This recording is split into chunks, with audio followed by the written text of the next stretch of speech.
What is going on, guys? It's the Mad Dragon. We are back doing another preview video. It's going to be the start of the sort of real July Internationals going to be going on. If no one's seen these preview videos before, we chuck on a game of Rugby 20 in the background of the teams that are going to be playing, and then over the top we talk about the official teams announced, who we think is going to do well, who we think is going to go do badly, have a look through the teams and give a score prediction. So this one's going to be Georgia versus South Africa. We will of course play as the lower rated Georgia, and we will get this game kicked off and underway. Alrighty, Abzanzadze is going to get us kicked off and underway in this game. So yes, this is going to be the start of the real sort of July Internationals. Of course, England-Scotland was sort of going to be the way to kick it off, but that game got cancelled, unfortunately.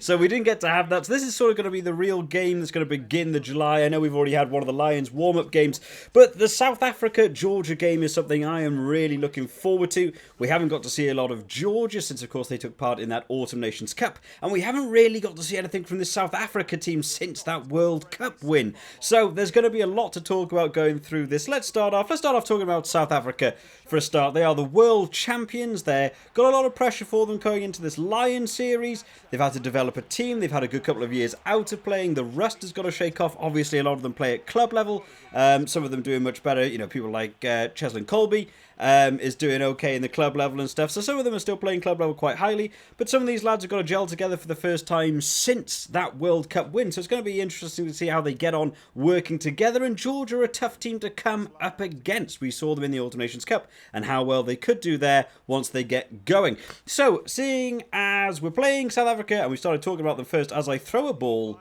1,000 miles in the line out. What on earth was that? We will talk about the South African team to get started off. That was bizarre. Okay, let's start off with the front row here. So one thing that, let's talk about the team as a whole here. So the main thing that I'm seeing here is they are not taking this lightly at all. Obviously, they've got their team named, and there's a lot of big boys in this team. I did wonder whether against Georgia they would put on an awful lot of the newly capped players coming in, but they haven't risked it. They don't want to get a loss early on. They don't want to have players demotivated. This is certainly a very top-end team. There's a lot of these lads you will have seen in a World Cup winning game. So they're not messing about with the front row, especially looking big there. And Barnaby taking over in that hooker position. He's going to be absolutely a monster in there. Moving back towards the locks, Etzebeth and Mostert is going to be a superb combo. We know how ferocious Etzebeth is, especially when he's in that line out. What is he, like 6'9" or something ridiculous? He's certainly going to be looking to take over a couple of those line outs. The set plays for Georgia weren't necessarily the best in the Autumn Nations Cup. They're fine in scrums and mauls, but actual lineouts, I can see Etzebeth looking to steal a few there. Looking more towards his back row, Sia Khaleesi as the captain, a superb player. We did think was going to be retaining that captaincy, really. He's a really, really good all-round player. Detroit is going to take over in the other flankers centre, so the flankers between them absolutely looking solid there. I imagine, as we like to see with the South African team, their forwards pack is going to be massive, and they're going to utilise that forward team an awful lot. Finishing off in the number 8, Smith is going to take over in that number 8 shirt. So a powerful 1 to 8 team. I'm sure in this game we'll be seeing this South Africa team utilise the techniques we got to see in the Autumn Nations Cup, where a lot of the teams use their forwards against the Georgian forwards because they know how good the Georgian forwards are. They are a real tough team to get through, their own big boys. So we'll probably see these forwards trying to wear down some of the Georgian team a little bit, try and get them a bit more tired, and that's where you get to have your explosive wingers kick off probably in that second half. We saw it in the England game, we saw it in the Wales game.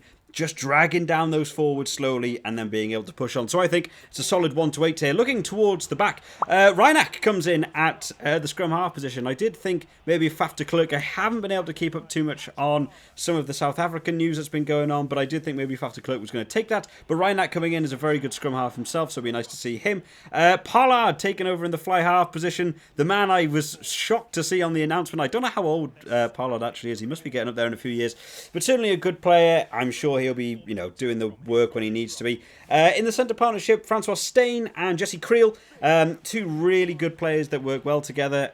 Again, big centre partnership here. Defensive work's going to be solid from the both of them, and the attacking running lines from both of them is also brilliant. Of course, Steyn has been in that team for such a long time. Really looking forward to see where he goes. But the wingers are where the experimental side really begins to come in.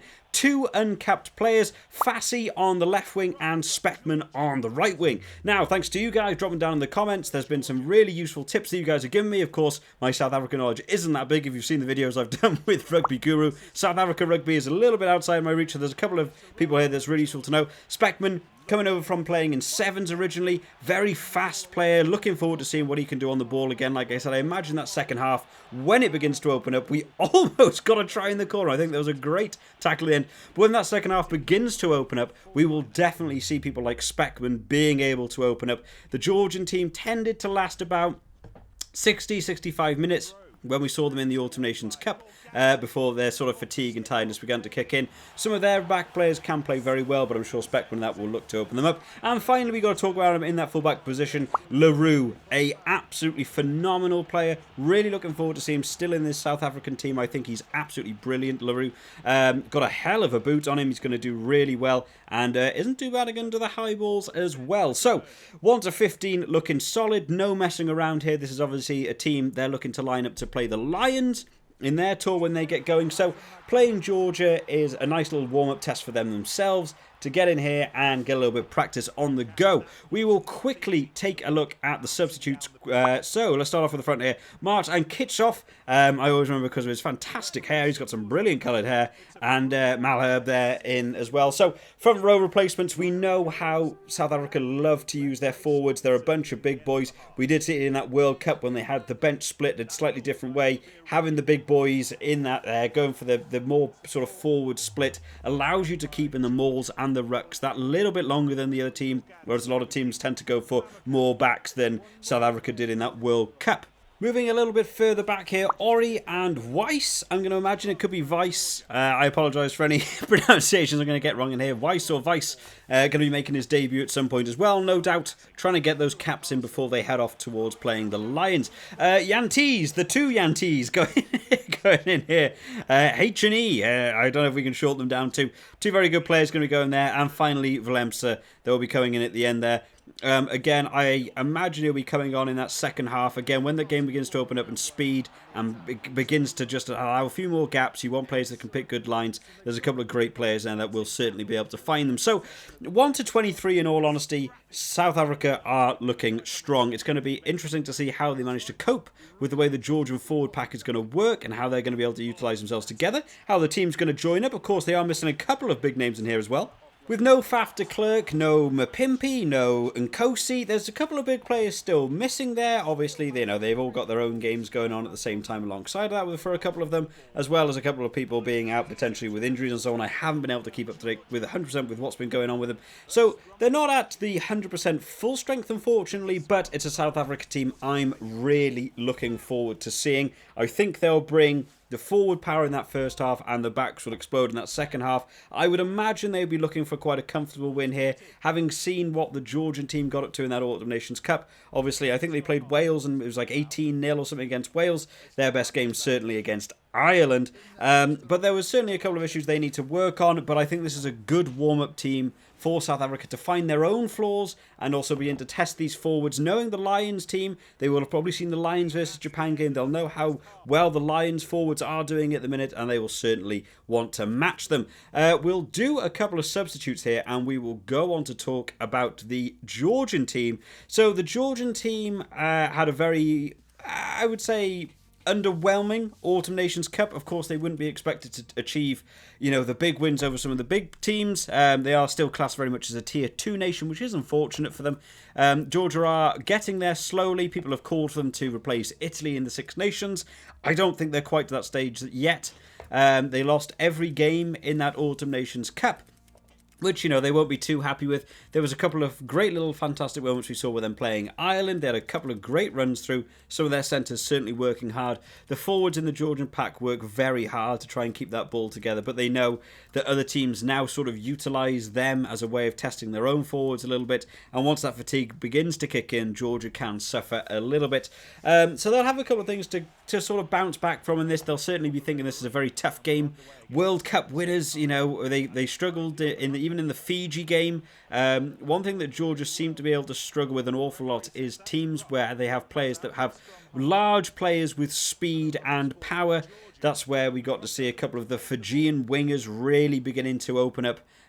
Georgia, Nadala springs to mind immediately. So I think it's going to be a tough one for them, especially against the South African team, where players, you know, aren't too dissimilar to the Fiji in terms of stature, in terms of their general size and the way they like to play the game. They're very much going forwards, attacking players. And the Georgian defence, I would probably say, is an awful lot worse than their attack.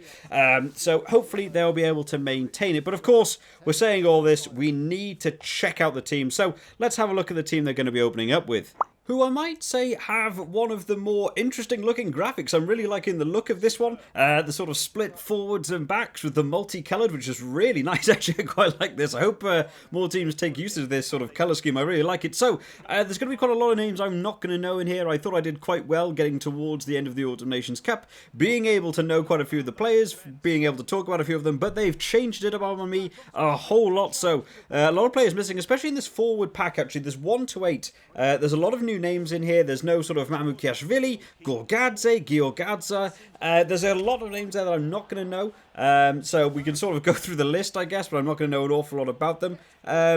Mikautadze, I feel like I actually recognise the name of a little bit, but the 1 to 8 is going to be a little bit of a mystery to me, so it's going to be fun for me to learn the game as it's happening, who's actually going to be good and doing super badly. But there are a bunch of big boys. We know what the Georgian forwards are like. They're all going to be relatively similar in terms of size and stature. They are going to be looking to play a big forward game. I'm sure they won't want to be losing too many mauls and too many scrums to South Africa, knowing they're going to load up on forwards as well. So hopefully they'll be able to withstand it a little bit. The backs as well, I'm going to know a little bit more. Lobjanidze is, of course, the scrum half. I don't know if he's really the first choice scrum half. I do know, I think Aprazidze also kicks in sometimes at the scrum half for them. Abjanzadze is, of course, the fly half, who's actually a very good fly half. He's probably one of the few in that Georgian team that is a little bit standout in terms of his ability. Awful lot of good work from him. Tepladze, who I believe can play either wing or also fullback. I feel like I saw him in the Autumn Nations Cup playing fullback as well. Very fast guy. Didn't have a great deal of ball in the Autumn Nations Cup, unfortunately. Sharakadze, the captain, who had a fantastic little piece of set play against the Ireland team when they played Ireland, the 12-13 link-up. He likes his inside centre, Sharakadze. He's a very fast player and probably one of the more sort of rugby, you know, nuanced sort of players. Has a lot of ability to look up and see what's around him, knows what's going on, so looking forward to seeing a little bit more from him. Kveldseladze is not a name that's ringing any bells with me, unfortunately. And Niniashvili in the fullback there, I do actually remember seeing that name before. Not so sure about the right wing, unfortunately. So, a couple of new names for me, a couple of new names I'm sure of you guys. Like I say in all these sorts of videos, if any of you have information down in the comments, feel free to drop it down there, because I can't be expected to know everything. I'm just a guy on YouTube talking nonsense about rugby a lot of the time.